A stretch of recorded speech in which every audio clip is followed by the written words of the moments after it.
Music మాంత్రికుడు AR Rahman చేసిన వ్యాఖ్యలు ప్రస్తుతం బాలీవుడ్ లో పెద్ద దుమారాన్ని రేపుతున్నాయి. బీబీసీకి ఇచ్చిన ఇంటర్వ్యూలో ఆయన మాట్లాడుతూ, గత 8 ఏళ్లలో హిందీ చిత్ర పరిశ్రమలో పెద్ద మార్పులు చోటు చేసుకుంటున్నాయని, సృజనాత్మకతకు బదులు ఇతర అంశాలే పైచేయి సాధిస్తున్నాయని అన్నారు. ఈ మార్పుల వెనుక మతపరమైన పక్షపాతం కూడా ఉండొచ్చని ఆయన అనుమానం వ్యక్తం చేయడంతో ఈ అంశం వివాదంగా మారింది. ఇదే కారణంగా తనకు బాలీవుడ్ లో అవకాశాలు తగ్గాయని పరోక్షంగా తెలిసిందని రెహమాన్ చెప్పడం మరింత చర్చకు దారితీసింది.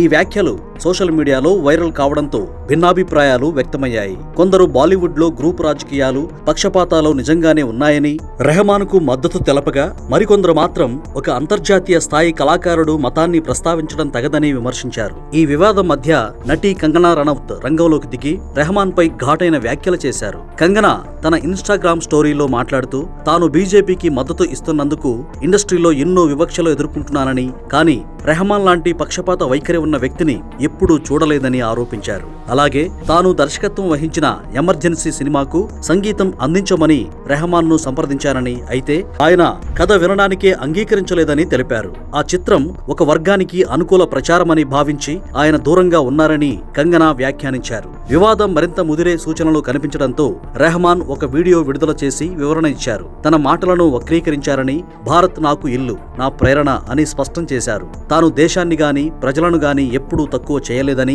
సంగీతానికి తగ్గుతున్న గౌరవంపై మాత్రమే ఆవేదన వ్యక్తం చేశానని తెలిపారు. ఈ వివరణతో వివాదాన్ని ముగించే ప్రయత్నం చేశారు. ఈ పరిణామాల నేపథ్యంలో రెహమాన్ వ్యాఖ్యలు బాలీవుడ్ లోని అంతర్గత రాజకీయాలు, మారుతున్న పరిస్థితులపై దేశవ్యాప్తంగా కొత్త చర్చకు తెరతీశాయి. పరిశ్రమలో నిజంగానే పక్షపాత ధోరణులు ఉన్నాయా, లేక ఇది కేవలం అభిప్రాయ భేదమా అన్నదే ఇప్పుడు ప్రధాన ప్రశ్నగా మారింది.